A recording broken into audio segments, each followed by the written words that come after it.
Vesi. Võib-olla isegi üks olulisemaid teemasid, arvestades, et vett me peame jooma ju iga päev ja me isegi koosneme kuskil 50–70% veest, olenevalt kui vanad me siis oleme.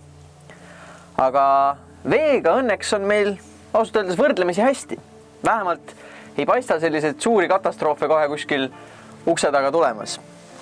Nii et näiteks mina olen siin Vapramäe allika juures ja võin vabalt lihtsalt võtta siit pudeliga vett. Ja see on täiesti puhas ja joodav. Nii et vee üle tasub kindlasti tänulik olla. Aga loomulikult ei tasu seda võtta ka päris iseenesest mõistetavalt.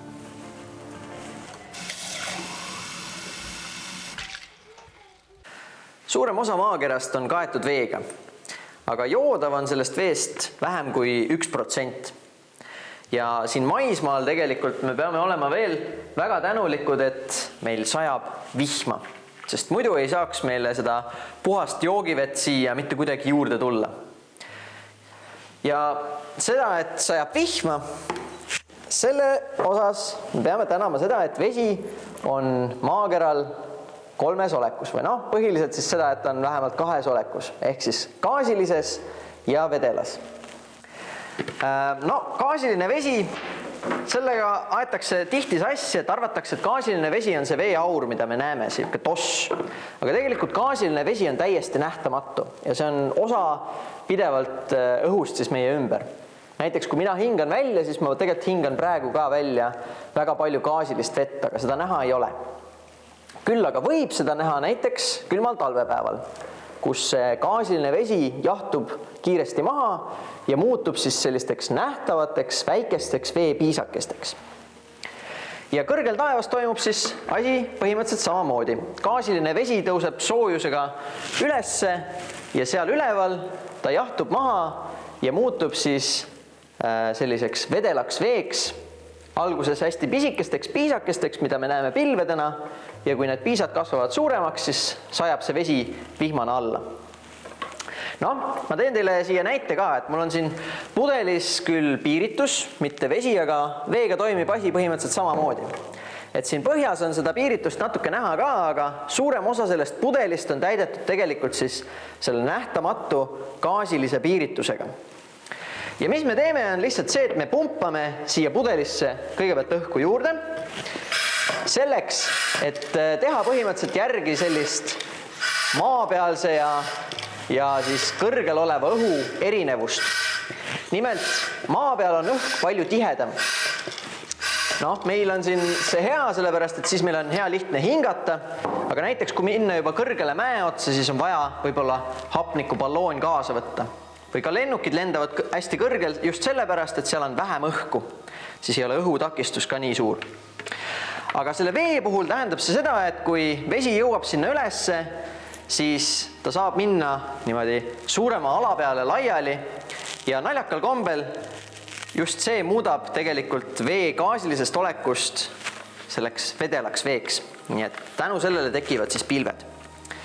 Ja vaatame seda siin oma pudeliga ka, et kui me võtaksime maa pealt lihtsalt sellise pudeli, keeraksime korgi peale, viiksime selle lennukiga kõrgele taevasse, siis samamoodi ta oleks niimoodi punnis ja kogu see õhk siit tahaks niimoodi välja saada. Aga laseme ta siis välja, keerame korgi pealt maha. Lendas päris korraliku kiirusega, aga vähemalt näete, et tekib siuke ilus pilvekene siia pudeli sisse. Samamoodi on ka taevas. Ja miks ma sellest räägin, on ka siis sellepärast, et see vesi, mida meie tavaliselt joomiseks kasutame, on siis ühel või teisel moel kunagi vihmana sadanud alla ja jõudnud siis läbi mulla meie kaevudesse siis sisuliselt. Ja üks põhilisi asju, kuidas oma vett puhtana hoida, on siis esiteks see, et me ei lase mingisuguseid mürke sinna põhjavette.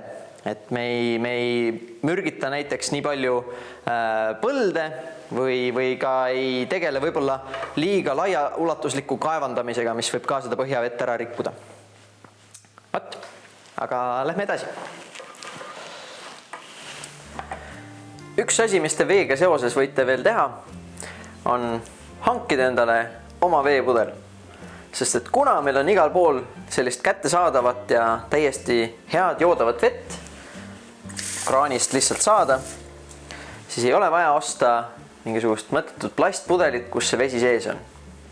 Sest see plastik lihtsalt jällegi on siis prügi, et see tuleb, ma ei tea, ära põletada või siis kuskil ladustada ja kahjuks jõuab osa sellest kindlasti ka ikkagi lõpuks maailma meredesse ja reostab siis sellist ülejäänud maailma. Ja rääkides ülejäänud maailmast, siis võib-olla üks asi, mille peale ka mõelda, on see, et tegelikult paljud tööstused, mis on siis liigutatud näiteks mingitesse kolmanda maailma riikidesse või sellistesse vaesematesse riikidesse, siis võivad rikkuda kohalikku vett päris palju, aga meie sellest nii väga teada ei saa. Näiteks riietetööstus on tihti selline nii ja naa, et raske on näha sinna väga täpselt sisse, aga on palju leitud selliseid juhtumeid, kus näiteks siis teksapükste tegemiseks värvitakse neid pükse selliste värvidega, mis pärast lastakse siis jõgedesse ja reostavad seal näiteks Indias või kuskil ma ei tea, Indoneesias mingisuguseid jõgesid. Nii et kohalikku vett saab jällegi hoida niimoodi, et me ei reosta seda ja ka välismaal on tegelikult niimoodi, aga vähemalt välismaa vett me saame natukene oma tarbimisega mõjutada ka, et tasub olla selles mõttes teadlik. Aga seniks nautige vett ja olge mõnusad!